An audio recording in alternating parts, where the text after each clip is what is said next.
Welcome to my online classroom. Today in this video we are going to discuss about the class 9th Geography chapter 2 Physical Features of India and its important headings of this chapter, which we are going to discuss through a flowchart. So here is the flowchart is be given, and under this we are going to discuss the important headings of this chapter. Just like the introduction, of course, in this chapter we are going to read about the physical features of India, just like we have mountains, plains, plateaus, deserts and islands, etc. After that, about of all this, like how the Himalayas were formed. So all these important points we are going to discuss in this flowchart. So here we have the next heading, which is formation of relief, physical features of India. And now we have the next tectonic plates. Under this, the formation of relief features, physical features of India, how they have formed. So by that, we are going to understand through our tectonic plates. And next types of plates, we have three types of plates: converging plates, diverging plates, and transform plates. After that, we have the next heading. It is how were the Himalayas formed? What is the story behind of that? That how the Himalayas were formed. Next, we have the formation of the northern plains. So, of course, in this we are going to read about the northern plains of the India.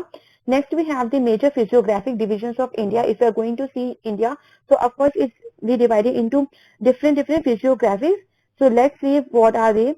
First, we have the Great Mountain Wall of the North. It means the Himalaya side. Second, we have, and under this also we are going to read that how the Himalayas be divided into three parts. Three important headings are there inside of this main heading, like the Great Himalayas or the Himadri Himalayas. Second, we have the Middle Himalayas or the Himachal Himalayas. Third, we have under this the Outer Himalayas or the Shivalik ranges. So under that also important lines are be there, and map work is also be included in this flowchart.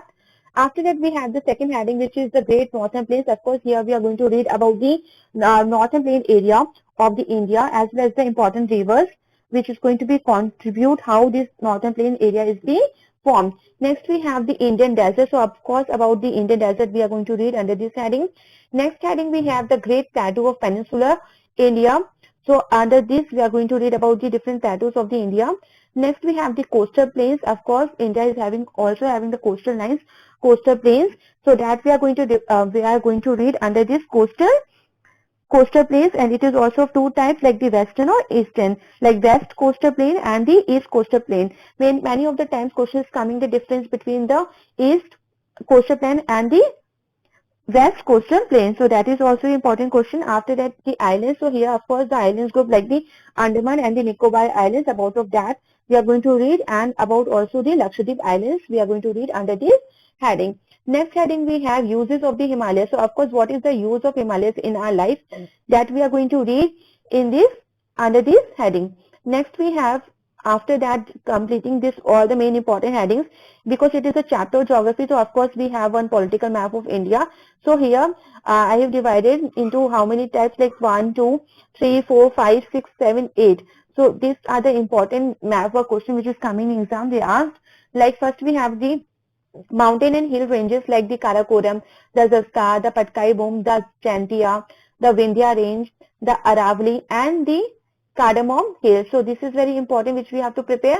After that, we have peaks like K2, Kanchenjunga, Naga Parbat and the Anai Modi.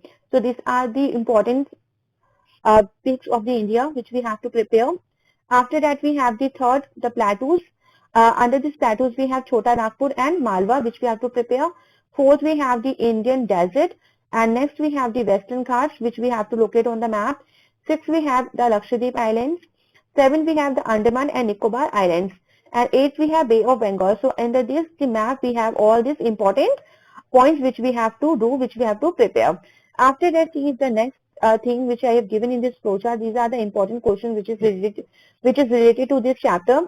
Here, like question number 1, why are the Shivaliks prone to landslides? Question number 2, what are the dunes and where are they found? Question number 3, what are the tectonic plates? Question number 4, eastern plains are more fertile. Give 2 reasons. Question number 5, which continent of today was a part of Gondwana land? Question number 6, why are the Himalayas called the Young Fold Mountains? Question number 7, write any 4 characteristics of the Ganga Brahmaputra delta. Question number 8, we have, what do you mean by a pass? Name any 6 masses of the Indian subcontinent. How have they affected India? Question number 9 we have here. What is the difference between a plateau and a plain? Question number 10 we have. Compare and contrast the Western Ghats and Eastern Ghats. So these are the important questions related to this chapter and related to this flowchart. So by this flowchart we can understand that in this chapter what we have to actually read and what we have to understand and what we have to do in the on the map. So these are the important headings, and in this way our flowchart is over. Related to any question, if you are facing any problems, so please comment me, and please like, share and subscribe my channel. Thank you everyone.